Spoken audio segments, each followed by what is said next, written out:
Bueno, agradecer a Rodrigo y al Círculo General Calderón esta magnífica oportunidad de conoceros a los que no os conozco y estar otra vez en Granada. Nos decían que pasábamos a las catacumbas, pero bueno, ojalá que las catacumbas fueran tan guays como estas. Bueno, parece que es el signo de los tiempos, porque de Montserrat, como sabéis, nos han echado, al menos nuestro magnífico monumento al Requeté, de la adoración nocturna de Barcelona, los salesianos del Templo del Tibidabo nos han echado. Parece que es nuestro signo, con lo cual es motivo de alegría cuando nos persiguen, porque es que lo estamos haciendo muy bien, ¿no? Dicho esto, nos habíamos propuesto en esta jornada cada uno más o menos un tema. Yo también seré breve, luego los textos pues van a quedar a disposición y se colocarán por ahí y se podrán más meditar o leer o simplemente obviarlos. Cada uno tomará su decisión. Pero el texto, la idea era hablar de la política como vocación y dejando un subtítulo así como el carlismo como esperanza. Cosas que voy a decir ya pues creo que han quedado ya iniciadas o asentadas y por lo tanto intentaré no repetirlas. Se ha hablado de los griegos, se ha hablado del plano natural.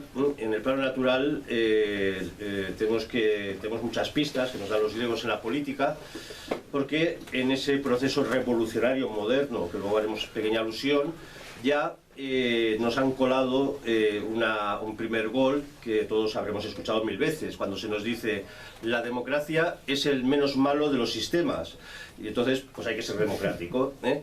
Claro, esto es una trampa intelectual brutal, porque si se dice que es el menos malo, significa que todo sistema de gobierno es malo, ¿eh? Y por lo tanto la política es mala, y por lo tanto mejor que no te metas en política, ¿eh? Esto los griegos tenían claro que no era así. Había regímenes diferentes, diferentes formas de gobierno, como se ha considerado siempre tradicionalmente, y otra cosa es que luego haya corrupciones de las formas de gobierno, ¿no? Por lo tanto puede haber lo que ellos llamaban una república o democracia, que su degeneración pues, la llamaban a veces demagogia, etc. Entonces, en un primer plano, plantearse la vocación desde este pensamiento griego, profundo, serio, pues bueno, tiene su qué, ¿eh? Luego lo veremos como católicos, porque es verdad que el pensamiento griego no tenía esa esperanza sobrenatural que tenemos nosotros, como en tantos textos preciosos que encontramos que dicen el cristiano ama su patria porque en el fondo es la patria, es el reflejo de la patria celestial, y nuestro destino final va a ser la patria celestial, pero no por ello tenemos que pasar o despreciar nuestra patria terrenal. Entonces los griegos decían, bueno, ¿qué es la política? ¿Qué es el Estado? ¿Qué es la polis? ¿No? Es aquel lugar donde lo que ellos llamaban ciudadano, que nada tiene que ver con el Partido de Ciudadanos, y nada tiene que ver con, evidentemente, esta idea vulgar de ciudadano democrático de ahora. El ciudadano podía, digamos, ejercer, desarrollar, perfeccionarse en las virtudes. Aristóteles dice que un hombre sin desarrollar las virtudes, sin forjarse en las virtudes, nunca será feliz. Por lo tanto, el único lugar posible de conseguir esa felicidad, para los griegos natural, para nosotros, insisto, está la sobrenatural, pues sería ejerciendo las virtudes a través de las 4 virtudes cardinales, que son la prudencia, que por cierto es la virtud propia de la política, la justicia, la templanza, la fortaleza. Y bueno, en estas reflexiones se plantea, por ejemplo, en la política de Aristóteles, el hombre que va, el hombre a qué tiene que aspirar, ¿no? Y aquí viene un poco ya el primer planteamiento de los griegos de la vocación, ¿eh? Es lo mismo ser un hombre virtuoso, normal, de la calle, o un político ciudadano. Para ellos ciudadano era el que ejercía la política, virtuoso, ¿eh? Entonces se plantea en el fondo qué es mejor vida, ¿no? Y esto lo hemos visto muchas veces, ¿no? Yo me dedico a mi familia, yo me dedico a mis cosas, la política para los políticos, ¿eh? Esto no estaba en el concepto de ciudadano, sino que el que era ciudadano era un hombre que estaba llamado a ser virtuoso y además participar de la vida pública, ¿eh? Y entonces se plantea básicamente, bueno, una cuestión que la resuelve de otras formas, ahora no quiero liarme, pero ya se plantea si uno mismo tiene que decir, bueno, yo quiero ser ciudadano realmente, en ese sentido potente, o simplemente un habitante más de la ciudad, de la polis. Y eso le lleva a una afirmación que se ha hecho muy clásica, que es muy bonita. Dice Aristóteles: si alguien quiere hacer feliz a unos cuantos, pues que se haga amigo de ellos, ¿eh? La amistad es básico. Ya también se ha comentado por aquí que somos hombres sociales y Dios quiere que haya amistad entre nosotros. De hecho, en la política, dice Aristóteles, todo sistema tiránico pretende que los ciudadanos no sean amigos, ¿eh? Porque una de las mayores fortalezas contra la revolución es precisamente la amistad, que es lo que demuestra la sociabilidad, no como un mero mecanicismo, sino como, digamos, una perfección en el otro del cual eres amigo, ¿eh? Por lo tanto, estamos llamados a la amistad, pero, dice, la amistad al final llega hasta donde llega, a los prójimos, ¿eh? En cambio, dice, el que quiera hacer bien a todos, que se haga político, ¿eh? El que quiera hacer bien a toda la polis, a toda la ciudad, a toda la sociedad, que se haga político, porque haciendo leyes justas, leyes rectas que permitan la virtud, pues conseguirá que la mayoría de ciudadanos sean virtuosos y por lo tanto felices, ¿eh? Por lo tanto ya nos da esta pista de la vocación. Pero viene a decir que la vocación del político, claro, una democracia, imaginémonos, griega, no todo el mundo puede estar mandando a la vez, sería un caos, ¿no? Y entonces distingue, utiliza dos verbos diferentes, entre, como llamaríamos, una ciudadanía activa y una ciudadanía pasiva. Y una es el que se encarga, o los que se encargan de mandar, y otros los que se encargan de obedecer. Pero esto lo dice en un sentido muy profundo, en el sentido que obedecer es política, ¿eh? Ser un ciudadano que obedece, que paga los impuestos justos, que cumple con sus obligaciones, no es un apolítico que deja la política al resto de los demás, ¿eh? Sino que obedecer es una cuestión imprescindible, ¿eh? para la política. No en el sentido práctico para que unos manden sobre otros, sino porque también es una virtud, que por cierto la democracia nos ha ido haciendo perder este sentido tan potente, tan perfeccionante, que es la obediencia, ¿eh? Ahora ya nadie obedece a nadie, ni los clérigos obedecen a sus abades, ni los hijos a los padres, ya lo vemos por todos lados, ¿eh? Los que somos profesores ni os cuento, algo pasa en la sociedad, ¿eh? Pero en la mentalidad todavía griega, todavía no hemos entrado en lo que sería nuestro posicionamiento. En la mentalidad griega la obediencia es hacer política también, es hacer política. Por eso, cuántas organizaciones políticas, luego veremos un comentario de un filósofo pensador alemán, que refleja muy bien esos políticos que desobedecen y entonces, o por vanidad, intentan y rompen toda esa estructura lógica de la política. Pero bueno, Aristóteles se plantea todo, evidentemente, y entonces hay un momento que se plantea la democracia como sistema legítimo, pero también el gran peligro de la corrupción de la democracia, porque parecería que si la democracia, todos somos ciudadanos y todos estamos llamados a la perfección en las virtudes y todos somos felices, pues fantástico. Pero como todo régimen también se corrompe, ahí viene el problema, que la democracia, cuando se corrompe, genera un tipo de ciudadano que imposibilita la vida social, mata a la sociedad. Quizás para definirlo, no cojo un texto de Aristóteles, sino de Platón, y verán que lo que ya Platón observaba como una sociedad democrática en sentido de una sociedad ya corrompida, se parece mucho a las vivencias que tenemos hoy en día. Por ejemplo, la define así, la sociedad corrompida democrática, Platón, dice, es una masa popular que es asimilable por naturaleza a un animal esclavo de sus pasiones. Eso es nuestra sociedad, una especie de animal colectivo, esclavo de sus pasiones y sus intereses pasajeros, sensible a la adulación. Aquí todo el mundo quiere que nos pongan medallas o ponerse medallas. sin constancia en sus amores, ni siquiera en sus odios tampoco. Esto es propio de la mentalidad democrática hoy en día, la inconstancia en todo. Confiarle el poder a esta masa, dice Platón, es aceptar la tiranía de un ser incapaz de la menor reflexión y rigor. Que estemos en una sociedad que se esté infantilizando, pues bueno, no se esté infantilizado, haya llegado a límites de infantilismo más que deprimentes, no es casualidad, es fruto de esta corrupción.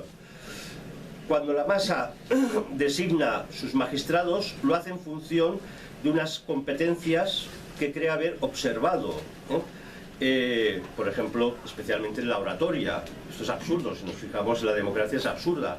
Se vota a la gente cuando alguien se presenta como líder y habla muy bien, entusiasma a la gente y todo el mundo, qué bien, qué buen político. No, el político se demuestra gobernando, porque entonces los tartamudos, los pobres, no podrían ser políticos. No sé si me explico. Claro, como no habla bien, pues está condenado a no ganar una sola campaña. Y si es jorobado y tuerto, pues ya ni les cuento. Ya no tiene ningún lugar. Pero este es el juego de ya una sociedad que solo se rige por lo sensible, por lo fácil, etc. Cosas también que hoy en día las vemos en televisión cada minuto. En cuanto a las pretendidas discusiones en las asambleas, dice Platón, no son más que disputas que oponen opiniones subjetivas, inconsistentes, cuyas contradicciones y lagunas traducen una insuficiencia. Basta ver hoy la clase política para darnos cuenta de la bajeza, digamos, intelectual que nos rodea, la mediocridad absoluta, ¿no? Moral, evidentemente, porque precisamente bajeza moral, ya hay bajeza intelectual, ya hay bajeza a todos los niveles. Bien, entonces va a haber una pequeña reflexión y vamos a pasar como católicos, como cristianos. Pero vemos que hay un proceso, y a veces parece que es contradictorio, pero no es contradictorio. Y plantea una reflexión de Aristóteles que nos servirá. Se plantea una cuestión muy curiosa, muy interesante, que es la siguiente: ¿qué es mejor? ¿Una sociedad en la cual los gobernantes sean virtuosos y la gente, el pueblo, esté corrompido? ¿O una sociedad donde los gobernantes estén corrompidos y el pueblo sea virtuoso? Puede ocurrir. Y entonces, claro, la solución es que al final, si unos gobernantes son corruptos, pues acabarán corrompiendo el pueblo con las leyes, ¿no? Y entonces el propio Aristóteles, bueno, propone que no despreciemos la idea de que a lo mejor un pueblo virtuoso, un pueblo sano, y también se ha hablado de esas familias espirituales, la posibilidad de regenerar una sociedad, pues podría llevar a incluso regenerar la política. Bueno, dejo esta reflexión y enseguida volveremos a ello, porque cuando aparece el cristianismo, claro, está la cuestión política. ¿Qué tienen que hacer los cristianos?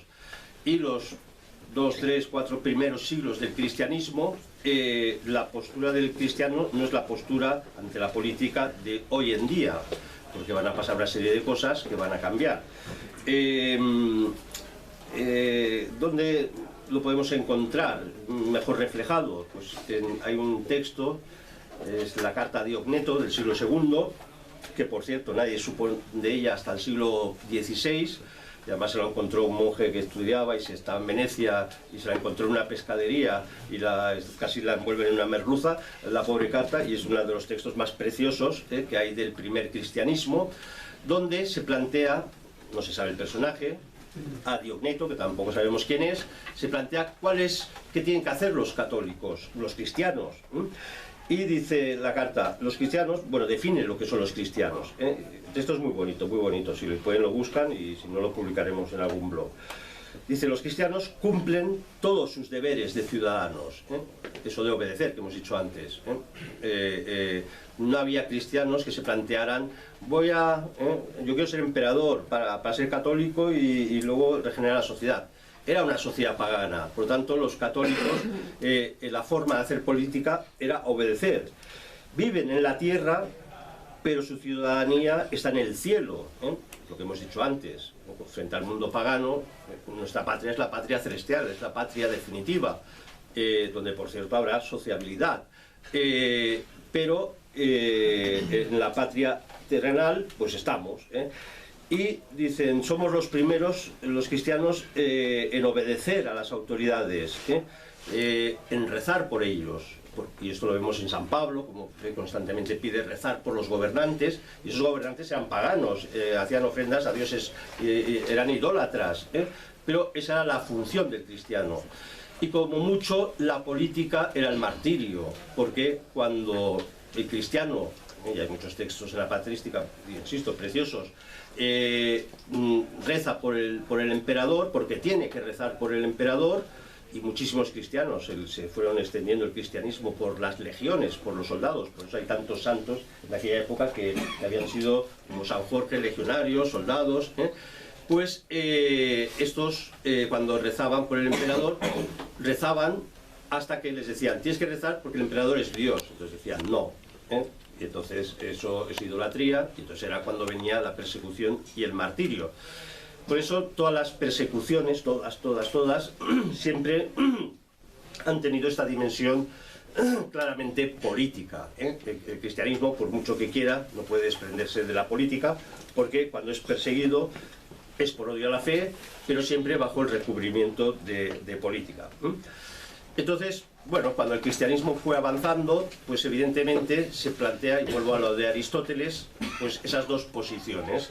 Hubo casos en los que, como Clodoveo, evangelizando a los reyes, se evangelizaban a los pueblos.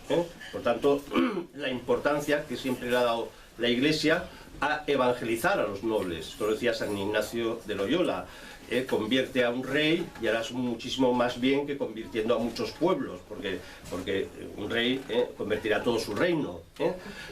O bien, ocurrió al revés, y aquí es la experiencia de España, como la población hispano-romana católica, llegan los arrianos, se dan cuenta que tienen que convertirse al cristianismo, se acaban convirtiendo al cristianismo, y así empieza la unidad católica. Por lo tanto, encontramos que esa es la forma, entre comillas, de hacer política en los primeros siglos. Es verdad que si damos un salto muy grande, ahora, bueno, aparecieron varios documentos, cuando Ratzinger era todavía cardenal, de la Congregación de la Doctrina sobre la Fe, pues hay varias notas sobre el católico en la política, ¿no? Y entonces hace como unos llamamientos muy intensos a actuar en política. Y bueno, luego lo leeremos, diciendo que llegamos a una situación adversa, donde es urgente, donde los católicos ya parece que no podemos ignorar la participación en la política, porque se acerca, y nos avisa, estas notas de 2002, pues ante como una especie de gran debacle, donde se está poniendo ya en peligro ya la civilización. Sabemos que Ratzinger tenía esta idea, Occidente se está descristianizando, y toda la cristiandad en todo el orbe, como se generó en Occidente, la pérdida de Occidente sería como la debacle de toda posibilidad de cristianismo. Pero entonces, esto es un documento, digamos, reciente, relativamente actual. Pero entre esas conversiones de Recaredo, la conversión de Clodoveo y de todos sus súbditos, etc., va a llegar la revolución. No voy a hablar de la Edad Media porque ya lo ha explicado muy bien Javier María, fantásticamente bien, como la Edad Media, la política, toda la política católica, no sé si me explico, desde estar en un gremio, desde estar en la cofradía, desde estar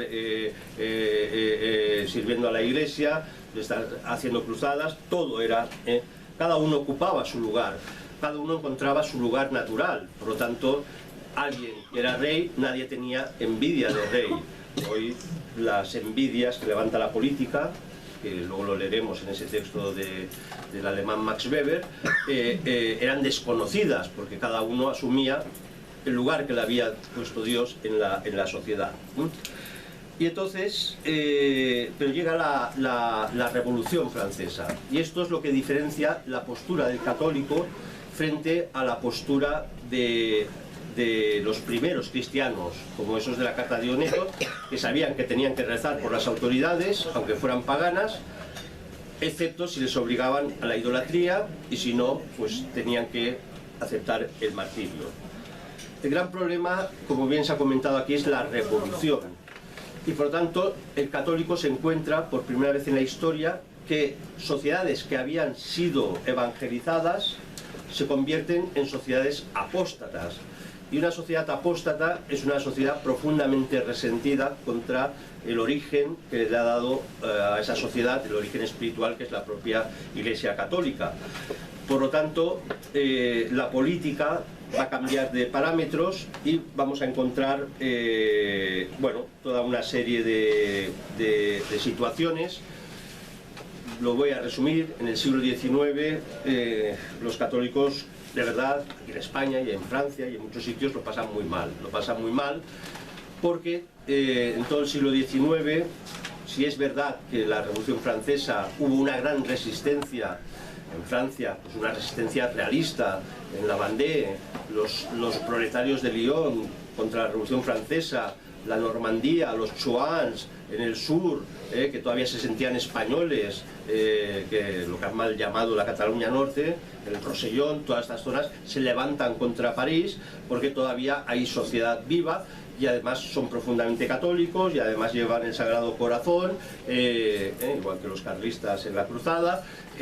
Por lo tanto, hay una sociedad que todavía es cristiandad y está luchando y resiste, y hay, digamos, pues, auténticas masacres, el primer genocidio en la historia, contra el pueblo católico de la Vendée, por ejemplo.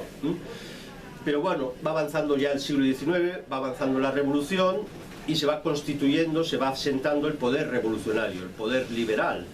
Y ahí es donde poco a poco los católicos entran en confusión, porque hay algunos que dicen que, bueno, ya se ha perdido el viejo régimen, ya no podemos volver a la cristiandad, hay que aceptar la sociedad moderna, y entonces en el régimen que nos ha tocado vivir, y ahora ya para poner nombres y fechas, sobre todo esto se ve muy claro cuando ha caído la Primera República, se pierde la Tercera Guerra Carlista, de buenas y primeras se traen una regencia para que cuide de Alfonsito XII y ¿quién la monta? Bueno, unos liberales conservadores y unos liberales progresistas, que vendrían a ser ese dualismo de derecha e izquierda que hemos vivido hasta nuestros días. Lo que esto del PP, PSOE, esto ya es como muy viejo, ¿no? Y la idea, ¿cuál era? Es la restauración de 1876 con una constitución, estamos exactamente en los mismos parámetros, ahora discutiendo la constitución del 78, pero en esos momentos el pueblo católico tradicional, contrarrevolucionario, carlista, se encuentra que la Constitución es impía. ¿En qué sentido? Proclama, rompe la unidad católica, que era algo esencial para España desde el Tercer Concilio Toledano. Y por lo tanto ven que ese régimen de la restauración, que nadie quería, no lo querían ni los republicanos ni lo querían los carlistas, pues ahora, bueno, parece que es un régimen aceptable para los católicos. Y entonces, bueno, hay una serie de luchas brutales, no entretengo, pero son tan potentes en España entre los católicos tradicionales que dicen no podemos aceptar un régimen liberal y hay que luchar contra él, y los católicos malminoristas, que va a ser el origen y el principio de la democracia cristiana, en el fondo, que dicen, bueno, si no estamos tan mal, si casi siempre gobierna Cánovas del Castillo, que es conservador, que es de derechas, que no va mucho contra la Iglesia, aquí estamos bien, incluso los obispos ya tal, y los curas ya cobran, ¿no?, otra vez del Estado. Y entonces, bueno, hay una pelea entre católicos brutal, y el Papa León XIII escribe la Cum Multa, una encíclica, para intentar resolver estos problemas, que no lo consigue porque bueno, se ponen una serie de trampas a los católicos tradicionalistas, que es decir, bueno, vamos a montar la Unión Católica, que es un partido donde vosotros, que sois tan carcas, estaréis cómodos. Nosotros nos comprometemos que desde el partido de Cánovas del Castillo, el partido conservador, se respetará siempre la Iglesia Católica. Bueno, el olfato de los carlistas, que ya llevaban 3 guerras y conocían el liberalismo muy bien, dicen, esto no puede ser. A raíz de esto, de estos conflictos, en 1884 le sonará una obra que es imprescindible, que es El liberalismo es pecado, de Sardá y Salvany, que viene precisamente por esto, porque Sardá y Salvany, que era de Sabadell, era catalán, pero profundamente español, dice, no podemos entrar en la trampa del liberalismo, del sistema de la restauración, porque si no iremos perdiendo la fe, será ir disolviendo. Para que lo entiendan, el catolicismo estaba siendo atacado desde dentro de la Iglesia por católicos más minoristas que decían, no os preocupéis, que esto va a ir bien, siempre vamos a conservar. Incluso cuando ya las cosas iban muy mal, ya con Alfonso XIII, en 1919, cuando la dinastía borbónica ya se está tambaleando y se está cayendo por todos lados, como ahora, entonces dice, necesitamos el apoyo de los católicos, y entonces se prepara la consagración al Sagrado Corazón en 1919, y si nos fijamos hay una gran trampa. La gran trampa es que esa consagración la preparan cristianos liberales, y en el monumento se pone, si la profecía era reinaré en España, el régimen de la restauración pone reino en España, que significa Cristo ya reina en la democracia, ya reina porque claro, está la derecha conservadora, ya no hace falta. Malas lenguas, que no son tan malas, dicen que Alfonso XIII consagró España al Sagrado Corazón y por la noche se fue a cenar con masones para pedirles perdón por haber consagrado España al Sagrado Corazón. Bueno, estas historias nos suenan de personajes relativamente recientes, como les importa bien poco jugar a una cosa u otra.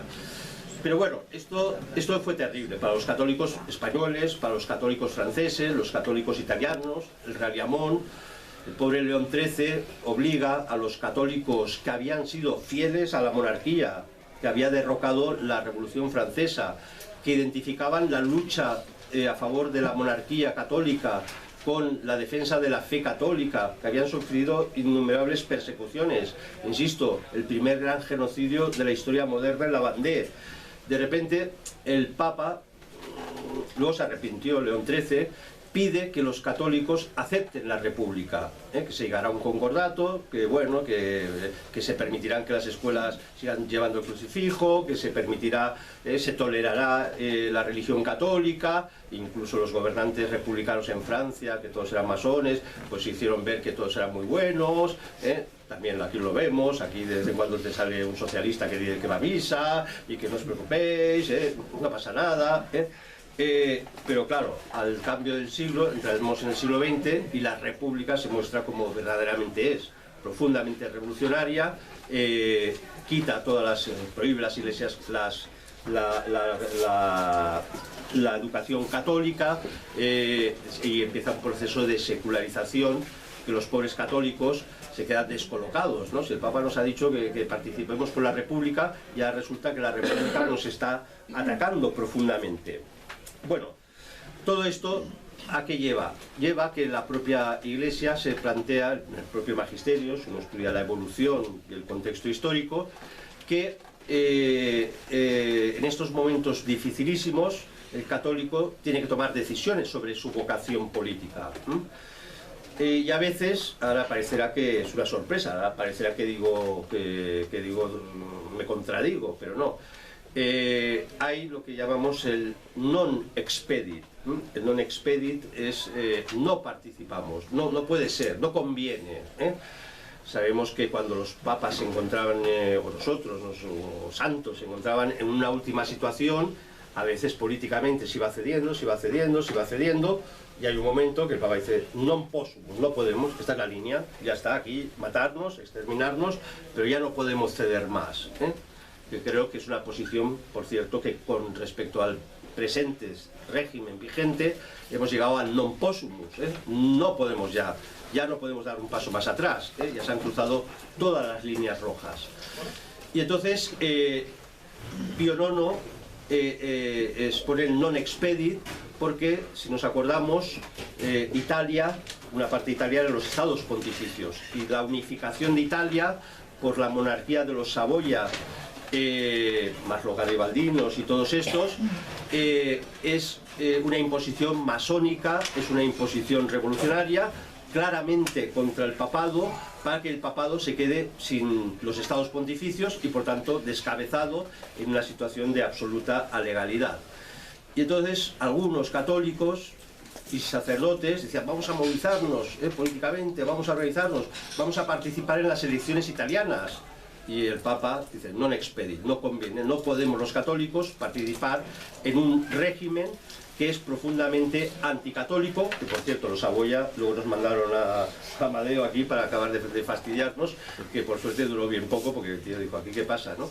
Se dio cuenta que no era su sitio España.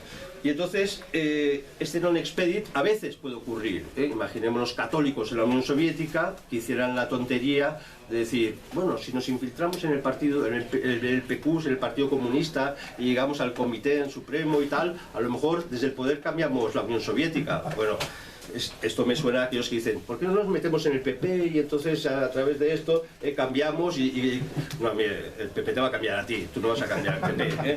Esto lo tenemos que tener clarísimo, ¿no? Y por eso viene esta idea de non expedit. Y ahora lo enlazo con la idea de la obediencia. Qué importante era la obediencia, porque algunos sacerdotes no hicieron caso ni a Pío IX, ni a León XIII, que mantenían el non expedit, o a San Pío X. Y aparece en esa época ya Luigi Sturzo, que es el padre de la democracia cristiana, es el que funda el Partido Popular Italiano, de los cuales salen los diferentes partidos populares en Europa, y ya muy tardíamente, pues después de la Alianza Popular, pues aquí, esa derecha conservadora, demócrata cristiana, pues recogió el nombre de Partido Popular para hilarse con esos. Pero esos partidos populares emergen por una desobediencia al Papa, al non expedit, porque pensaban que, bueno, los católicos somos muchos en Italia, el voluntarismo, pues nosotros nos lanzamos a por un partido político y a las elecciones. Bueno, entonces todo esto a la larga causó un desastre tremendo. También es verdad que en ese momento aparecen las ideologías modernas y la Iglesia no tiene ningún inconveniente en no solo condenar el liberalismo. Yo he tenido discusiones con gente que se las ha de inteligente, y dice, no, la Iglesia nunca ha condenado el liberalismo. Hombre, pues cójase las Libertas de León XIII y verá la condena aplastante del liberalismo, y en no sé cuántos otros documentos la Iglesia condena. No, es que la Iglesia siempre es facha, está con las... Mire, la Iglesia, el propio Pío XI, que ya se encuentra que Italia ha triunfado el fascismo, ha prohibido el Partido Popular Italiano, pero además da un paso más y prohíbe la acción católica. Entonces se encuentra el Papa ante un Estado que es pagano, y tiene que escribir una encíclica muy dura, que es Non abbiamo exacto, y que es una condena del fascismo. Condena, unos días antes, ha condenado primero, se condena después en el nacionalsocialismo, con la Mittelbrenner Sorge, y dice lo mismo, los católicos, y además siempre por lo mismo, por la educación. Pues el Estado no puede idolatrarse, el Estado no puede asumir, como bien se ha dicho, la educación, porque hay un principio de subsidiariedad natural donde la autoridad está en los padres. Y si nos fijamos en todo el proceso revolucionario que estamos viviendo, el eje central no solamente es ese igualitarismo absurdo que ha dicho Javier María, sino es que no haya más autoridad que la del Estado, ¿eh? No puede haber autoridad de los padres, no puede haber autoridad de los profesores, no puede haber autoridad, esto convierte el sistema en un proceso de revolución constante que deshace, destruye familias, destruye la educación.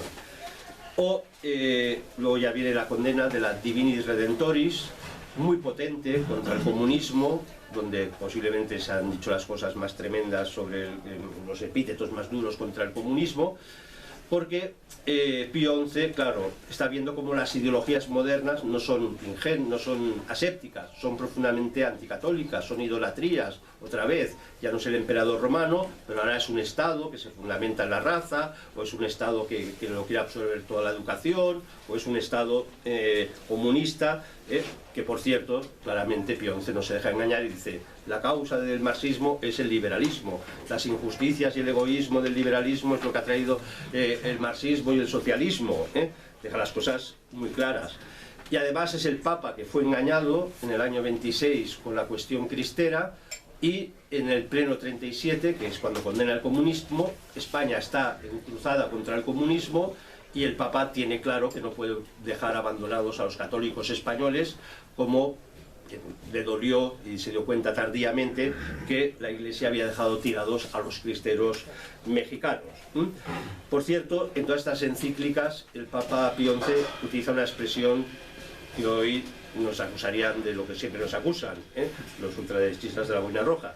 El Papa utiliza la expresión soldados de Cristo, en sus encíclicas: vosotros, a los católicos de Baviera, a los católicos alemanes, vosotros, soldados de Cristo, a los italianos, vosotros, soldados de Cristo, a los mexicanos, vosotros, soldados de Cristo. Esto es muy bonito. Más adelante, no quiero alargarme porque tendremos hambre, ¿no? Me imagino. No, aquí comemos.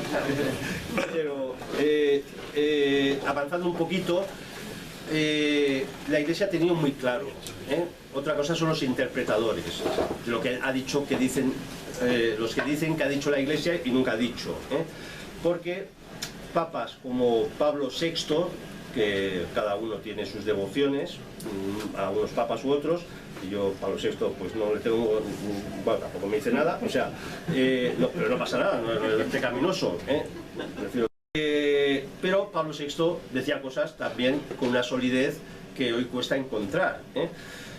En la 80ª Adveniens, que es el 80 aniversario de la Rerum Novarum, famosa encíclica de León XIII sobre la cuestión social, que es cuando la Iglesia ya se enfrenta al mundo moderno y empieza a reflexionar sobre qué está pasando, ¿no? Esto ya no es la cristiandad, esto es la modernidad, ¿aquí qué hacemos? Nos están comiendo. Pues en esta encíclica recordatoria, Pablo VI dice una cosa brutal, dice: un católico, cuando se mete en política, sin estar en contradicción consigo mismo, tiene que aceptar que hay dos sistemas que son ideológicamente incompatibles con el cristianismo. Dice, por un lado el liberalismo, y por otro lado la ideología marxista. Por lo tanto, esto queda muy claro para los demócratas cristianos, liberales, o los católicos. Yo soy católico liberal, pues mire, según Pablo VI, que a usted le gusta mucho, no puede ser. Yo soy cristiano por el socialismo, pues mire, usted, según Pablo VI, no puede ser, porque esto es doctrina de la Iglesia y punto. Y entonces, bueno, voy a hacer una referencia a un autor que era protestante, que es Max Weber, un gran pensador, muy potente del siglo XX, que tiene una conferencia que es La política como vocación. Lo ve desde una perspectiva humana, volvemos a la perspectiva natural, pero yo creo que es muy interesante. Y luego ya finalmente pues leeré unas pequeñas reflexiones de Pío XII en un radiomensaje muy apasionante, muy emotivo. Max Weber, en una conferencia, o sea, que en la época las conferencias, fíjense de ahora que estoy hablando yo, duraban 2 horas o 3 horas, estaba el auditorio y la gente resistía y aguantaba, casi nadie se dormía, porque además todos eran alemanes y tal, aguantando. Pues Max Weber en esta conferencia, que es larguísima, bueno, la segunda parte es muy interesante porque habla de qué es hacer política y tal. Entonces habla, bueno,